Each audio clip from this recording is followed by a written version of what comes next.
여러분이 이 세상에서 가장 확실하게 알고 있는 사실이 하나 있습니다. 지금 이 순간 무언가를 겪고 있다는 것, 이건 도무지 의심할 수가 없어요. 그런데 물리학의 방정식을 아무리 뒤져봐도 그 겪고 있음은 어디에도 적혀 있지 않습니다. 어떻게 이게 가능할까요? 오늘 저희 파인만의 길에서는 이 사건을 한번 제대로 수사해 보려고 하는데요.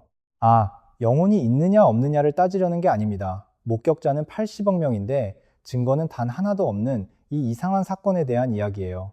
그리고 미리 말씀드릴게요. 수사를 끝까지 밀고 가 보면 진범은 우리가 단 한 번도 의심해 본 적 없는 자리에 앉아 있습니다. 아주 뻔뻔한 얼굴로요. 자, 사건 개요부터 정리해 보겠습니다. 신고 내용은 이렇습니다. 사람이 죽으면 그 사람의 의식이 사라진다. 도난 신고 같은 거예요. 있던 게 없어졌다는 겁니다. 그럼 없어진 그건 대체 뭐였을까요? 여기서부터 사람들의 대답이 크게 두 갈래로 갈립니다. 한쪽은 이렇게 말씀하세요.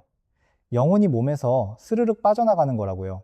다른 한쪽은 코웃음을 치면서 이렇게 말합니다. 무슨 소리냐? 뇌가 만들어내던 게 뇌가 멈추면서 푹 꺼지는 것 뿐이라고요. 텔레비전 코드를 뽑으면 화면이 사라지듯이 이 두 진영은 명절 밥상에서 만나면 서로 못자방이 이러고서 안달입니다. 한쪽은 상대를 미신이라 부르고 다른 쪽은 상대를 삭막하다고 부르죠. 그런데 말입니다. 이 두 진영은 사실 아주 은밀하게 손을 잡고 있습니다. 똑같은 전제 하나를 나눠 쓰고 있거든요. 의식이 어떤 물건이라는 전제요. 한쪽은 그 물건이 이사를 간다고 하고 다른 쪽은 그 물건이 부서진다고 할 뿐이에요. 이사냐 파손이냐를 두고 싸우는 겁니다. 물건이라는 것 자체는 둘 다 의심하지 않아요. 그리고 이 수사가 100년 넘게 제자리를 맴돈 이유가 바로 여기에 있을지도 모릅니다. 파인만이 늘 물고 늘어지던 게 있었죠. 질문에 답이 안 나오면 답을 더 열심히 찾지 말고 질문 속에 몰래 숨어 들어온 엉터리 전제부터 잡아내라고요. 오늘 저희가 할 일이 딱 그겁니다. 용의자를 하나씩 불러다 앉히고 알리바이를 캐물어 볼 거예요. 그러다 보면 이 사건이 어디서부터 이상해졌는지 보이기 시작합니다. 먼저 이 사건이 얼마나 기괴한 사건인지부터 좀 짚고 넘어가야겠습니다. 보통 사건에는 증거가 있고 목격자가 있죠. 그런데 이 사건은 정반대예요. 목격자는 지구 위에 80억 명이나 됩니다. 지금 이 목소리를 듣고 계신 여러분도 목격자예요. 여러분은 지금 여러분 자신의 의식을 실시간으로 목격하고 계시잖아요. 이보다 더 확실한 목격이 있을 수가 없습니다. 그런데 이 80억 명의 목격자에게는 아주 치명적인 결함이 하나 있어요. 아무도 서로의 증언을 확인해 줄 수가 없다는 겁니다. 이게 무슨 소리냐고요? 파인만이 젊은 시절에 했던 이상한 자기 실험 하나를 말씀드릴게요. 이건 정말이지 물리학사에서 가장 엉뚱하면서도 가장 깊은 실험 중 하나라고 생각합니다. 파인만은 어느 날 문득 궁금해졌어요. 사람이 시계 없이 시간을 셀 수 있을까? 그래서 머릿속으로 초를 세기 시작했습니다. 하나, 둘, 셋, 60까지 세고 시계를 봤더니 48초가 지나 있었어요. 그러니까 파인만 머릿속 시계는 조금 빨랐던 거죠. 째깍째깍이 아니라 째깍째깍째깍 하는 시계였던 겁니다. 그런데 중요한 건 그게 아니었어요. 그 빠르기가 놀랍도록 일정했다는 겁니다. 몇 번을 해도 48초 언저리. 여기서 파인만의 못 말리는 성격이 튀어나옵니다. 그는 초를 세면서 다른 일을 해보기 시작했어요. 양말을 신으면서 세봤고, 계단을 오르면서도 세봤고, 심지어 책을 읽으면서도 세봤습니다. 신기하게도 세는 속도가 흐트러지지 않았어요. 그런데 딱 하나 절대로 안 되는 게 있었습니다. 소리내서 말하는 것. 말을 하는 순간 숫자가 툭 하고 끊겨버렸어요. 파인만은 이걸 대단한 발견이라고 생각했습니다. 인간은 세면서 말할 수 없다. 그래서 동료 수학자였던 존 투키한테 자랑스럽게 이야기했죠. 그랬더니 투키가 뭐라고 했느냐? 말이 되는 소리를 하라면서 그 자리에서 초를 세기 시작하는 겁니다. 세면서 아주 유창하게 말을 하면서요. 파인만은 기가 막혔어요. 이건 불가능한 일인데, 그런데 투키가 한술 더 뜹니다. 자기는 세면서 책은 못 읽는다는 거예요. 파인만은 읽을 수 있는데 말을 못하고 투키는 말할 수 있는데 못 읽는다. 두 사람은 서로를 한참 노려보다가 마침내 이유를 알아냈습니다. 파인만은 머릿속에서 숫자를 소리로 세고 있었어요. 속으로 중얼중얼하고 있었던 거죠. 그러니 입으로 말을 하려면 그 중얼거림과 충돌이 나요. 반면에 투키는 숫자를 눈으로 보고 있었습니다. 머릿속에 숫자 테이프가 떨러르륵 지나가는 걸 보고 있었던 거예요. 그러니 말은 되는데 글자를 읽으면 겹쳐버리죠. 이걸 한번 가만히 음미해 보세요. 두 사람은 똑같이 초를 세고 있었습니다. 똑같은 결과를 냈어요. 겉으로 보면 완전히 같은 일이에요. 그런데 안에서 벌어진 일은 완전히 달랐습니다. 한 명은 듣고 있었고 한 명은 보고 있었어요. 그리고 두 사람은 이 사실을 40년 가까이 몰랐습니다. 천재 물리학자와 천재 수학자가 서로 매일 이야기를 나누면서도요. 왜냐고요? 물어볼 생각을 못했으니까요. 남의 머릿속도 당연히 내 머릿속과 비슷하겠거니 했던 겁니다. 파인만은 나중에 이 일을 이렇게 정리했습니다. 사람들이 똑같은 일을 한다고 생각할 때조차 머릿속에서 벌어지는 일은 사람마다 다르다고요. 세는 것처럼 단순한 일에서도 그렇다고요. 자, 이제 아까 그 이상한 사건 이야기로 돌아옵니다. 여러분 옆자리에 앉은 사람이 빨간색을 볼 때 그 사람 머릿속에 어떤 빨강이 켜지는지 여러분은 영원히 알 수 없습니다. 확인할 방법이 없어요. 물어봐도 소용없습니다. 그 사람도 자기 빨강밖에 못 봤으니까 비교를 못 하거든요. 철학자들은 이 느낌 자체를 퀄리아라고 부릅니다. 어려운 말이니까 그냥 겪는 맛이라고 해두죠. 커피의 쓴맛, 저녁 무렵, 골목의 냄새, 아이 잠든 얼굴을 볼 때 가슴이 뻐근해지는 그것.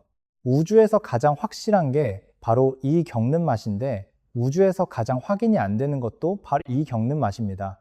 이게 이 사건이 100년 동안 미제로 남은 진짜 이유예요.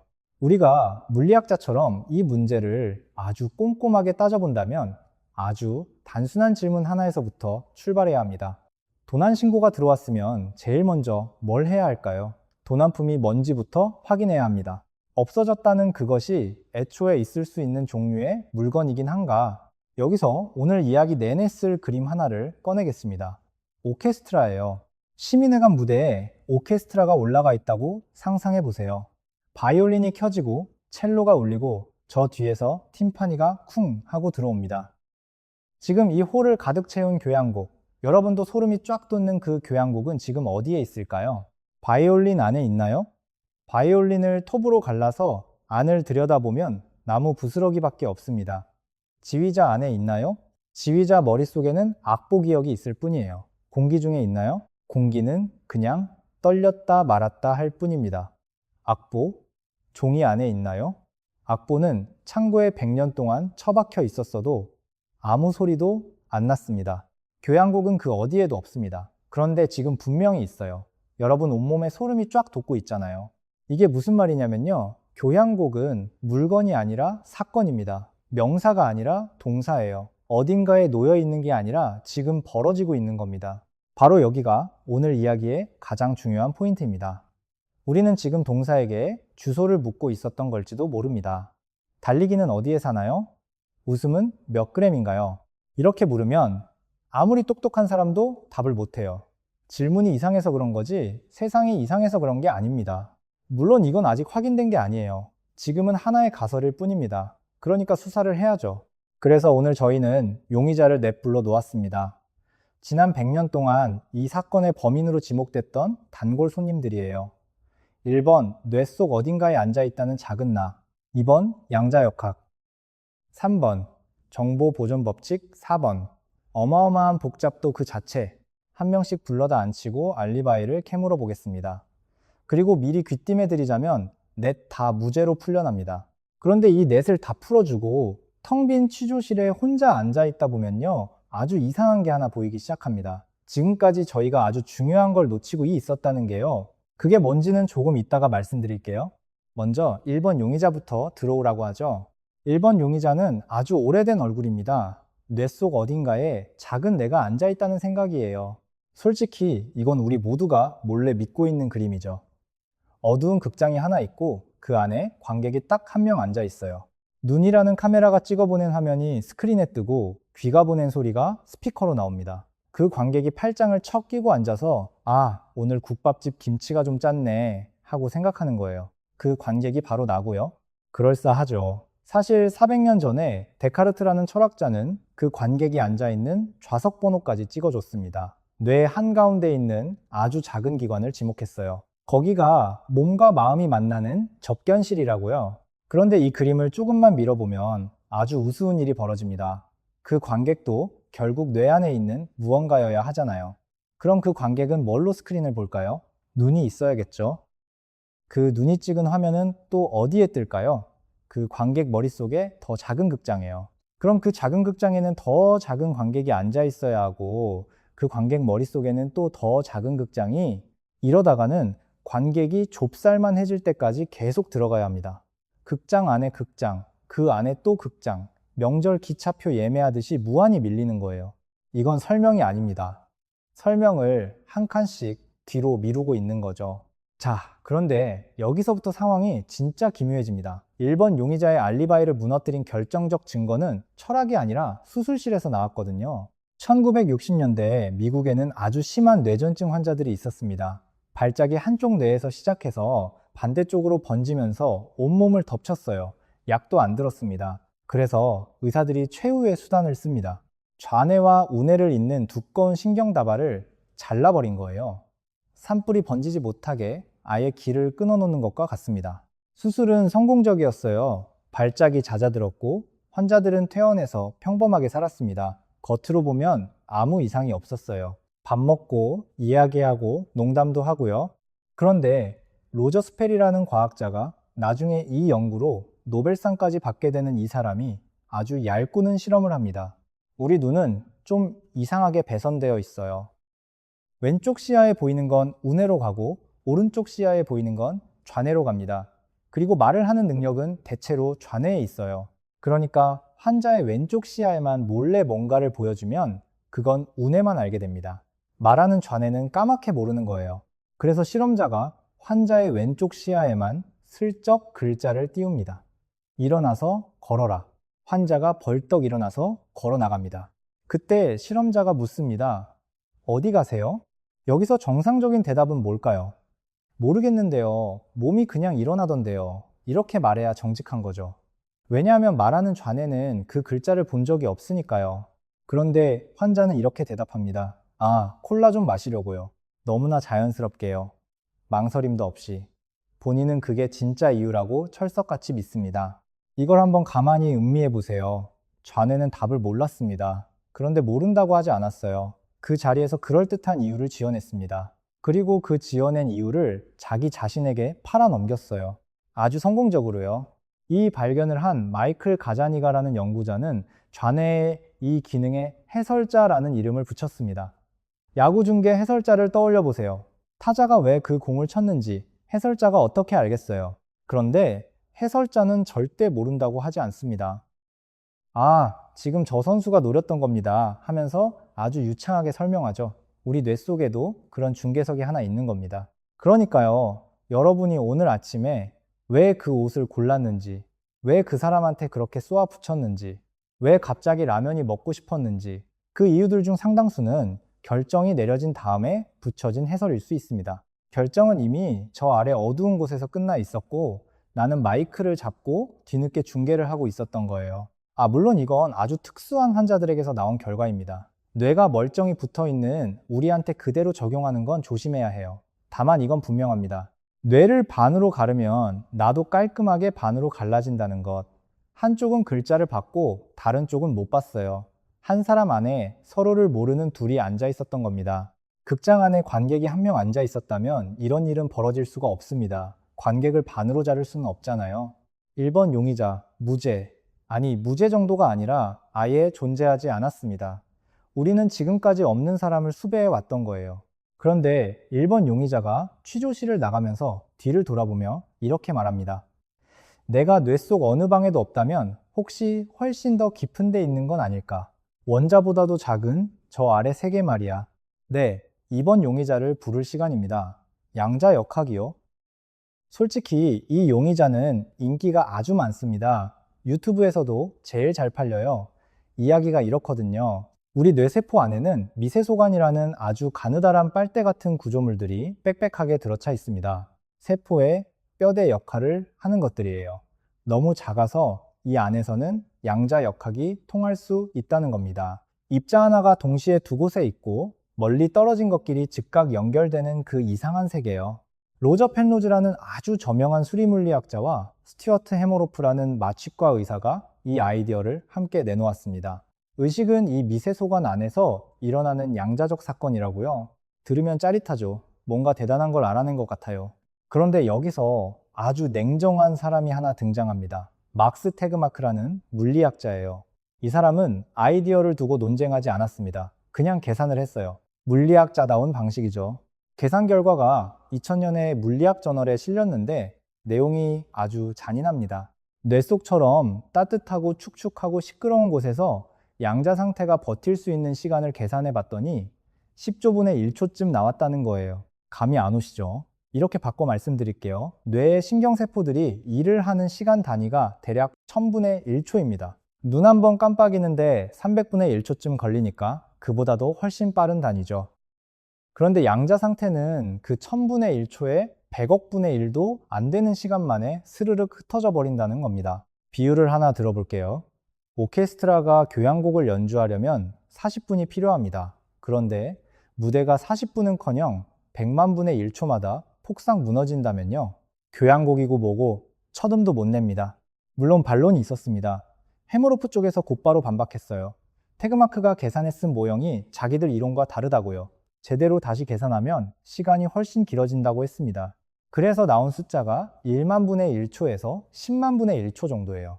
자, 여기가 중요합니다. 반론 쪽 숫자를 그대로 인정해 주더라도요. 그래도 여전히 신경세포가 일하는 시간보다 10배에서 100배 짧습니다. 무대가 40분을 못 버티고 4분 만에 무너지는 거예요.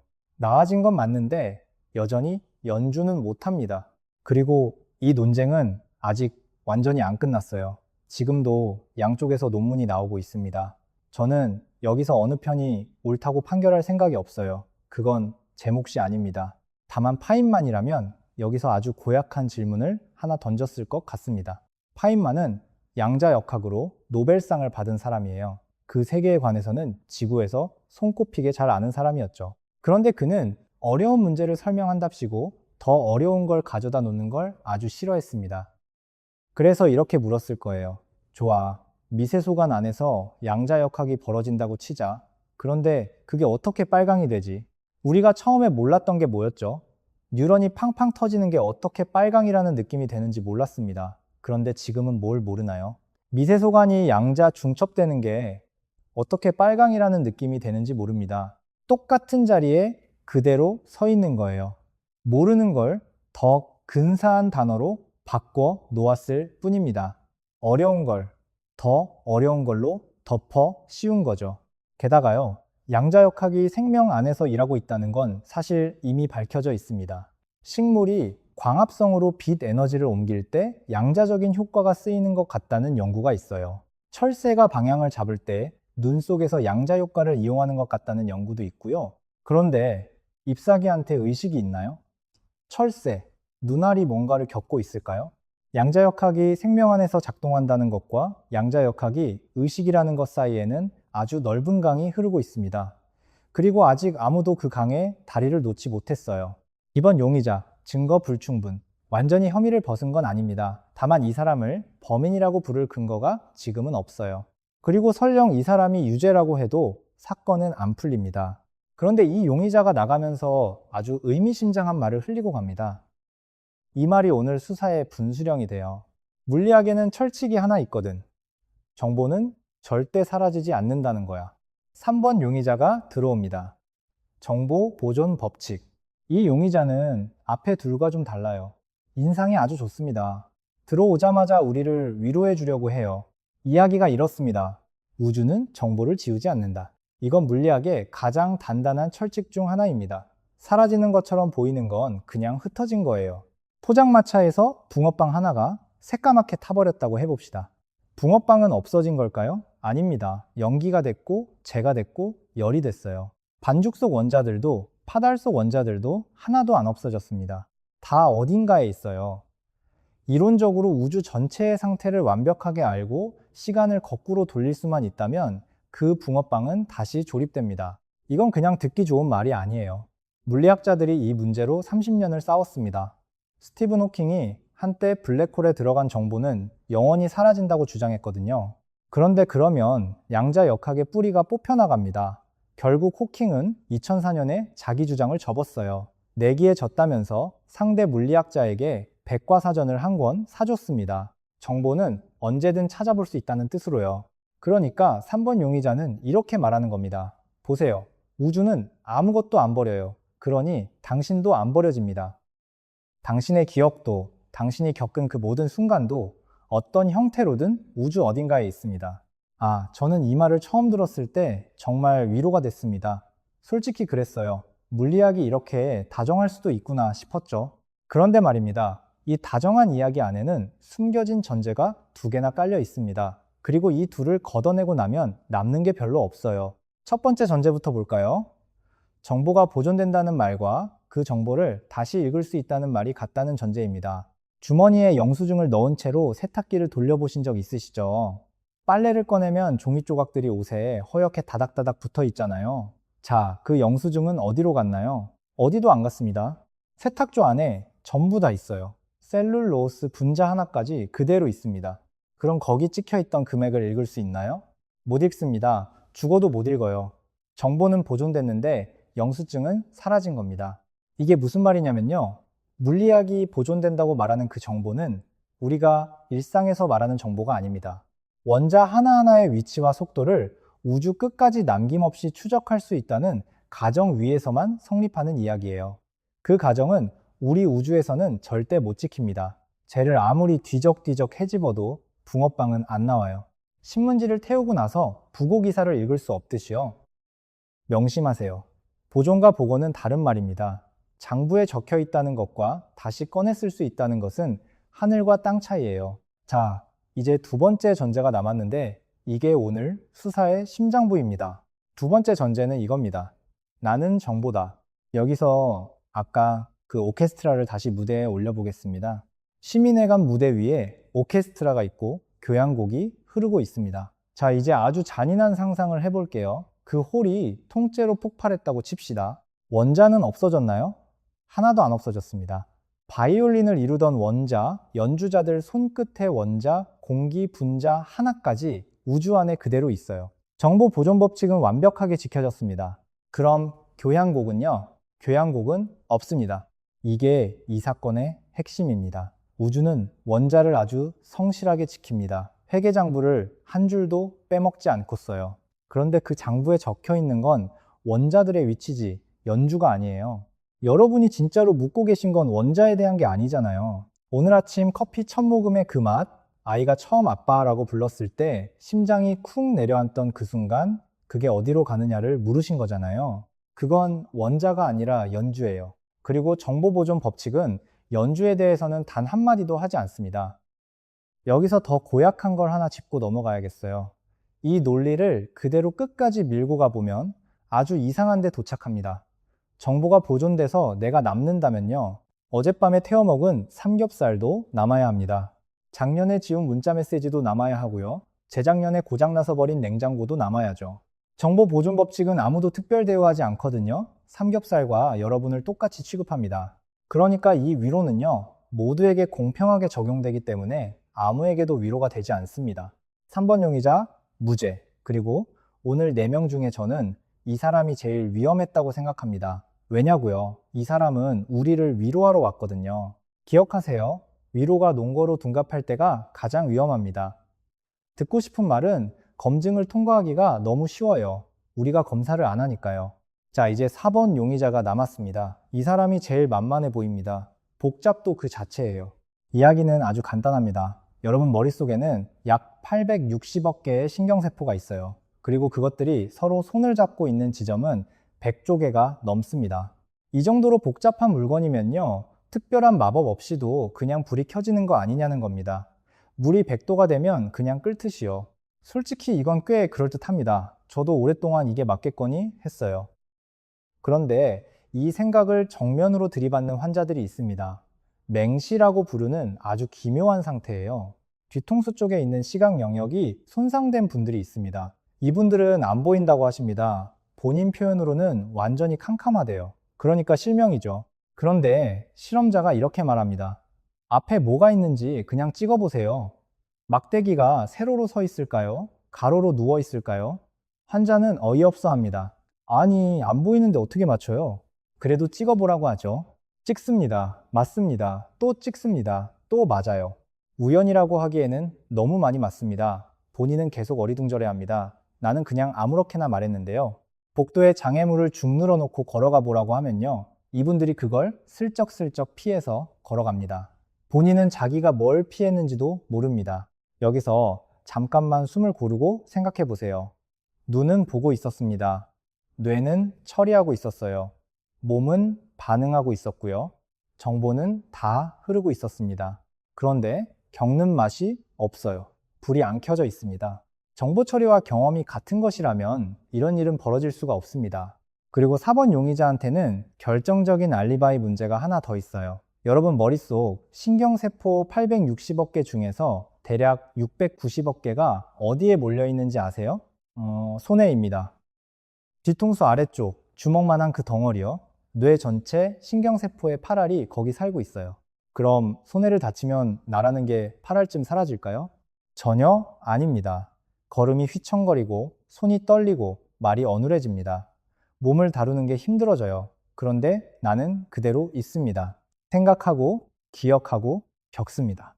아주 드물게 손해 없이 태어난 분들 사례도 보고돼 있는데 이분들도 의식이 있습니다. 머릿수의 문제가 아니었던 거예요. 뇌에서 세포가 제일 많이 모여 사는 동네가 정작 이 사건과는 거의 상관이 없습니다. 그럼 도대체 어디가 상관이 있는 걸까요? 여기서 아주 흥미로운 이야기를 하나 해드리고 싶습니다. 2015년에 있었던 일이에요. 의식 연구에는 유력한 이론이 여럿 있는데 그 중에 특히 유명한 두 이론이 있습니다. 하나는 정보가 뇌 전체로 쫙 방송될 때 의식이 켜진다는 이론이고 다른 하나는 뒤쪽 뇌에서 정보가 하나로 통합될 때 의식이 켜진다는 이론이에요. 두 진영은 수십 년째 서로 자기가 옳다고 했습니다. 그런데 아주 특이한 일이 벌어졌어요. 양쪽 진영의 대표들이 한자리에 앉아서 서로를 떨어뜨리기 위한 실험을 함께 설계한 겁니다. 이걸 적대적 협업이라고 부릅니다. 내 이론이 틀리면 이런 결과가 나올 거다라고 미리 못을 박아놓고 실험에 들어가는 거예요. 도망칠 구멍을 스스로 막는 겁니다. 참가자 256명을 놓고 세 가지 다른 장비로 뇌를 들여다봤습니다.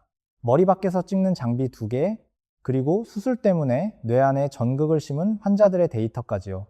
결과가 2025년에 네이처에 실렸습니다. 그리고 결과는요, 양쪽 다 깨졌습니다. 한쪽 이론이 예측한 지속적인 동기화가 안 나왔어요. 다른 쪽 이론이 예측한 신호도 예상한 자리에서 안 터졌습니다. 둘 다 부분적으로만 맞았고 둘 다 핵심 주장에서 상처를 입었어요. 이걸 실패라고 부르실 수도 있겠습니다. 수십 년 연구했는데 아직도 못 잡았느냐고요? 그런 이 소식을 듣고 좀 짜릿했어요. 이건 과학이 제대로 작동한 순간이거든요. 자기 이론이 틀릴 조건을 미리 적어놓고 그 조건이 실제로 나오자 인정하는 것. 파인만이 평생 강조했던 게 딱 이겁니다. 내 이론이 아무리 아름다워도 실험과 안 맞으면 그건 틀린 겁니다. 4번 용의자 공범 정도로 정리하겠습니다. 복잡도는 분명히 필요합니다. 그런데 복잡하다고 다 불이 켜지는 건 아니에요. 손해는 복잡한데 어둡고 맹시 환자의 뇌는 정보를 처리하는데 어둡습니다. 자, 이제 4명 다 내보냈습니다. 취조실이 텅 비었어요. 의자만 덩그러니 놓여 있습니다. 그리고 저는 여기서 아주 오래된 이야기 하나가 떠올랐습니다. 파인만이 자기 자신을 상대로 벌였던 조금은 무서운 실험 이야기예요. 1960년대 말에 존 릴리라는 좀 별난 과학자가 있었습니다. 이 사람이 감각 차단 탱크라는 걸 만들었어요. 커다란 물탱크인데 소금물을 잔뜩 풀어서 몸이 둥둥 뜨게 해놓습니다. 물 온도는 딱 체온에 맞춰요. 그러면 물에 닿아 있다는 느낌조차 사라집니다. 뚜껑을 닫으면 완전한 어둠, 완전한 침묵이에요.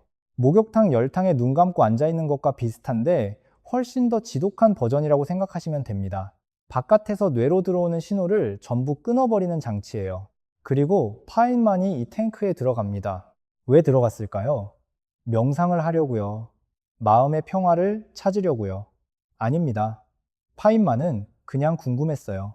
입력이 하나도 없을 때 뇌가 뭘 하는지 보고 싶었던 겁니다. 자기 뇌를 실험 장비로 쓴 거죠. 처음엔 아무 일도 안 일어났습니다. 10번 넘게 들어갔는데 그냥 물에 떠 있었을 뿐이에요. 그래서 파인만은 여기서 멈추지 않고 약물의 힘까지 빌립니다. 아, 이건 절대로 따라 하시라는 이야기가 아닙니다. 1960년대 미국 연구실 이야기예요. 지금 기준으로는 승인이 날 리가 없는 실험이죠. 그리고 그날 파인만은 유체 이탈을 경험합니다. 몸에서 스르륵 빠져나가는 그 느낌이요. 자기가 자기 몸을 위해서 내려다보는 그 느낌. 전 세계 임사 체험자들이 이야기하는 바로 그것. 자, 여기가 오늘 이야기의 갈림길입니다. 여러분이 이런 경험을 하셨다고 상상해 보세요. 생생합니다. 꿈보다 훨씬 생생해요. 몸에서 나갔던 게 너무나 확실합니다. 여러분은 뭐라고 하시겠어요? 봤다. 영혼은 있다. 그렇게 말씀하실 것 같지 않으세요? 파인만은 그렇게 안 했습니다. 그는 다시 들어갔어요. 그리고 그 경험을 가지고 놀기 시작했습니다. 이번에는 위로 나가볼까? 다음엔 옆으로 나가볼까? 이번엔 몸을 등지고 나가볼까? 방향을 정할 수 있더랍니다. 그리고 몇 번 반복하니까 나중에는 약 없이도 그 상태를 만들 수 있게 됐어요. 탱크에만 들어가면 켤 수 있었습니다. 스위치처럼요. 여러분, 스위치로 켤 수 있는 걸 영혼이라고 부르진 않죠. 그런데 이 이야기에서 제가 가장 소름 돋았던 부분은 따로 있습니다. 한 번은 환각 상태에서 파인만이 아주 대단한 걸 깨달았어요. 기억이 뇌에 어떻게 저장되는지를 알아낸 겁니다. 그 순간 그는 확신했어요. 아, 이거구나. 이걸로 노벨상을 하나 더 받겠구나. 그리고 깨어났습니다. 그 발견을 다시 들여다보니까요. 아무것도 없었습니다. 텅 비어 있었어요. 알맹이가 하나도 없는 소리였습니다. 이 대목을 한번 천천히 곱씹어 보세요. 노벨상을 받은 물리학자가 지구에서 손꼽히게 명석한 두뇌가 자기 머릿속에서 만들어낸 헛소리에 완전히 속아 넘어갔습니다. 그것도 아주 강렬한 확신과 함께요. 1974년에 파인만은 칼텍 졸업식에서 연설을 합니다. 그리고 거기서 이런 말을 해요. 첫 번째 원칙은 자기 자신을 속이지 않는 것이다. 그런데 자기 자신이야말로 가장 속이기 쉬운 사람이다. 저는 오랫동안 이 말을 그냥 겸손한 훈계 정도로 읽었습니다. 착하게 살자, 정직하게 살자, 뭐 그런 거요. 아니었어요. 이 사람은 그걸 자기 머릿속에서 직접 봤던 겁니다. 탱크 안에서 확신이 만들어지는 공장을 직접 견학하고 나왔던 거예요. 명심하세요. 확신의 세기와 진실은 아무 상관이 없습니다. 뇌는 확신을 아주 값싸게 만들어냅니다. 공짜로 뿌려요. 자, 이제 이 이야기를 해야 할 때가 됐습니다. 임사 체험이요.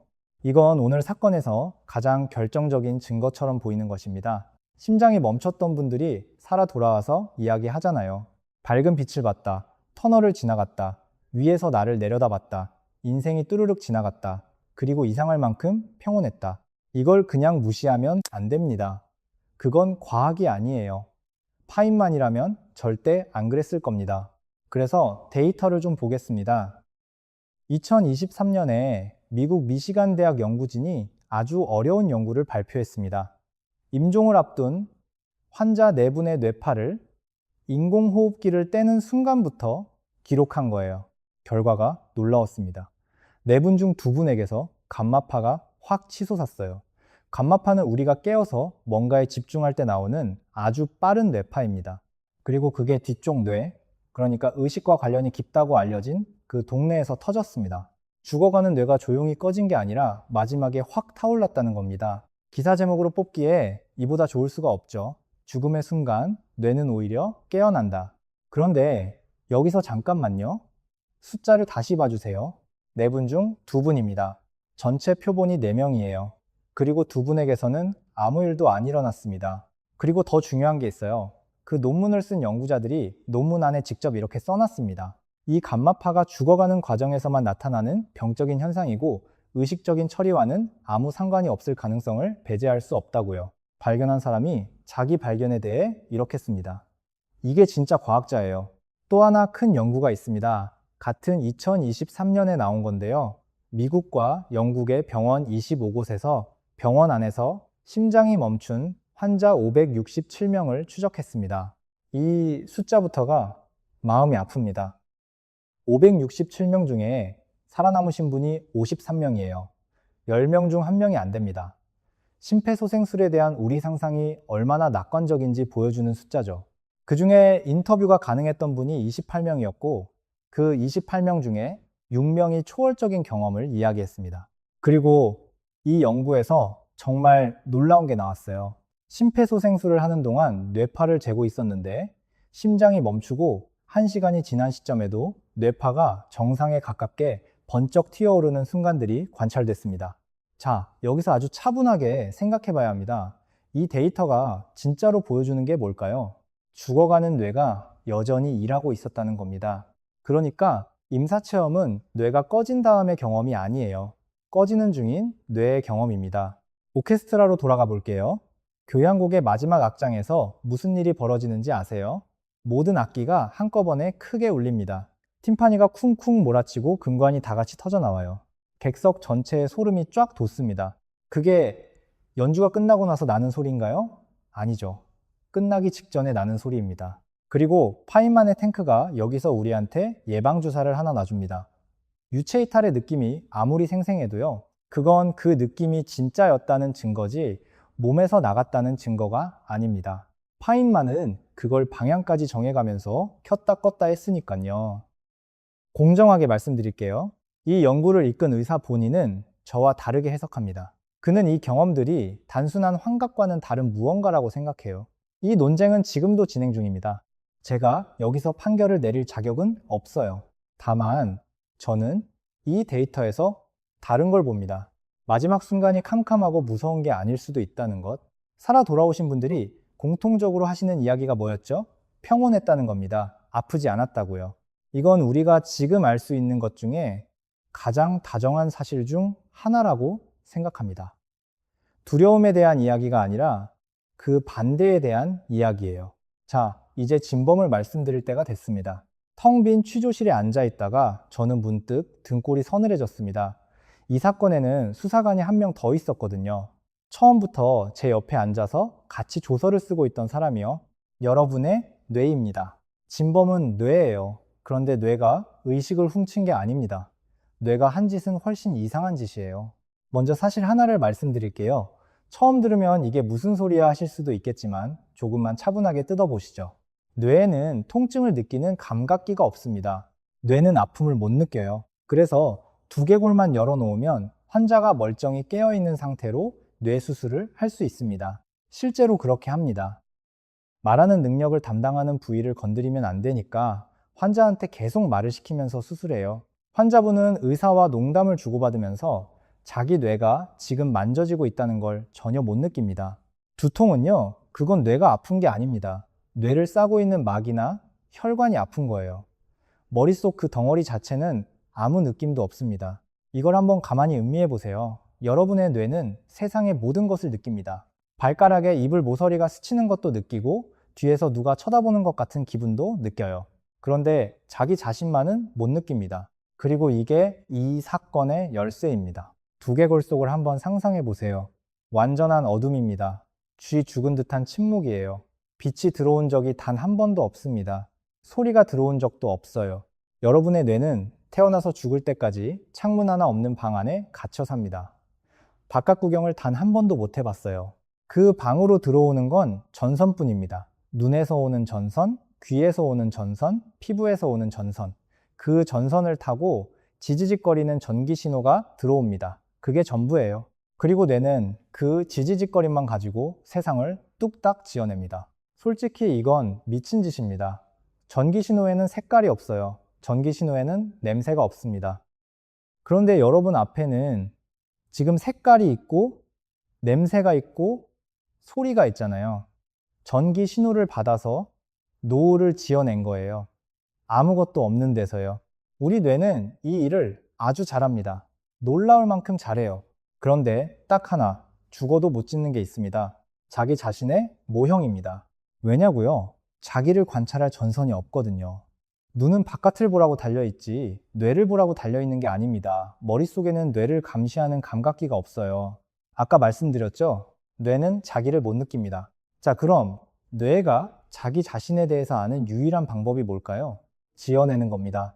아까 그 야구 중계 해설자 기억나시죠? 왜 그 공을 쳤는지 모르면서 아주 유창하게 설명하던 그 사람이요. 뇌는 자기 자신에 대해서도 정확히 그 짓을 합니다. 자기가 어떻게 일하는지 볼 수 없으니까 그럴듯한 이야기를 하나 지어내요.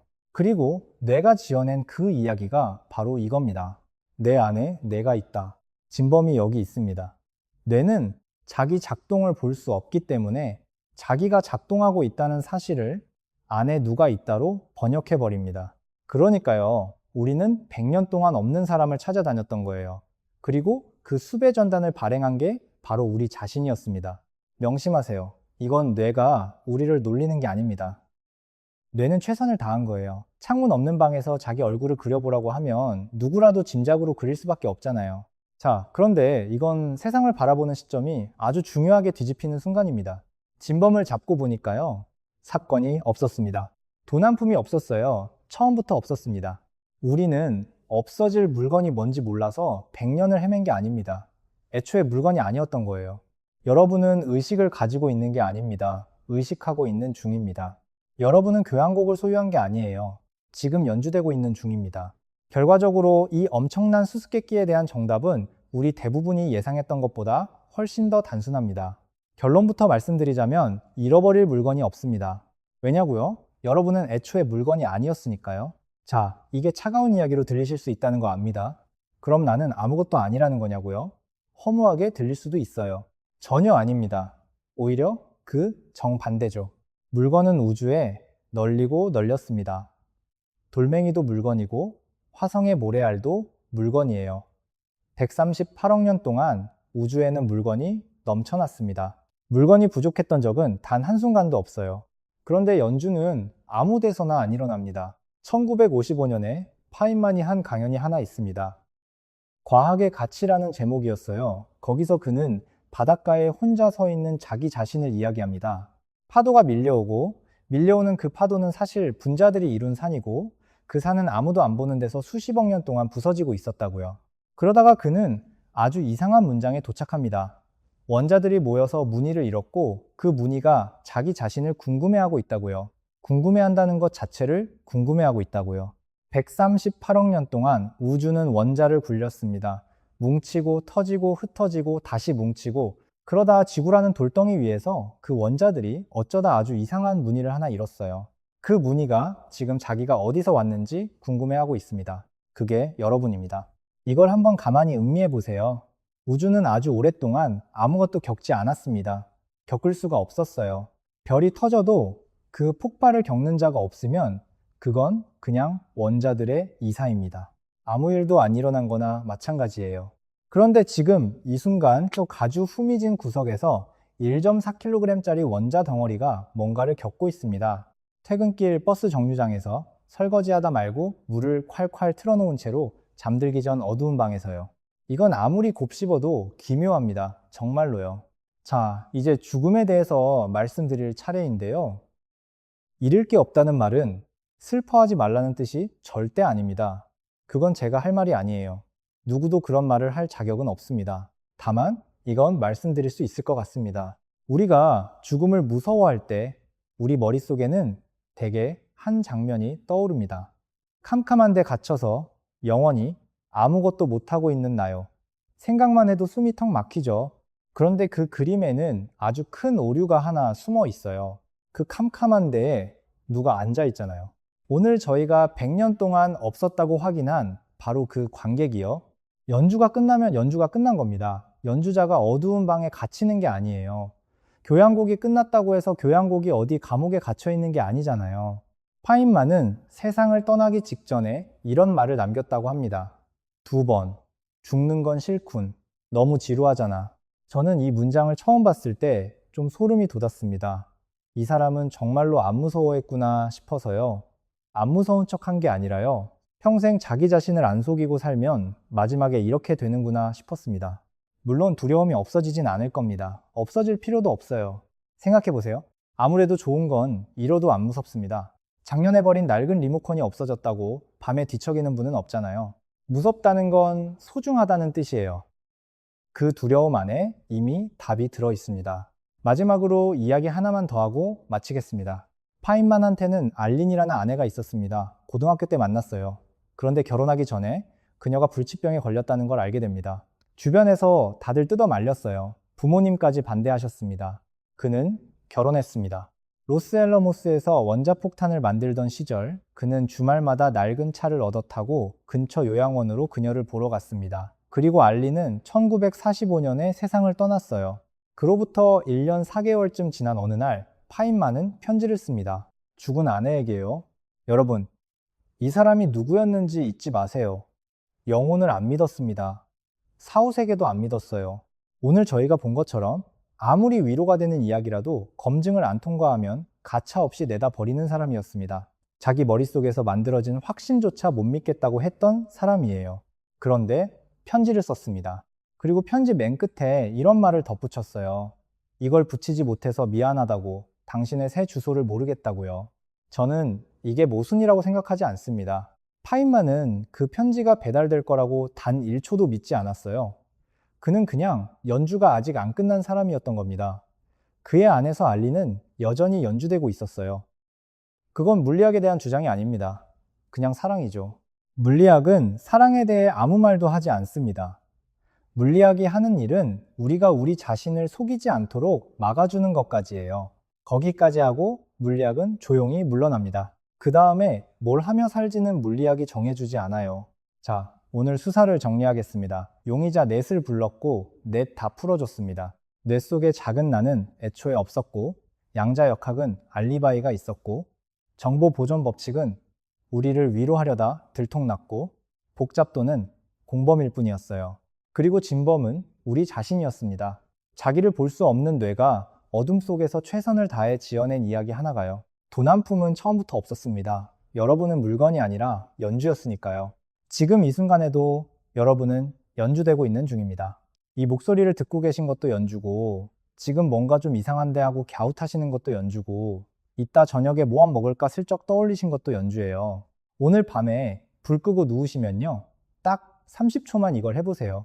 아무것도 하지 마시고 그냥 지금 뭔가가 벌어지고 있다는 것만 알아채 보시는 겁니다. 138억 년 만에 우주가 겨우 배운 재주가 그거거든요.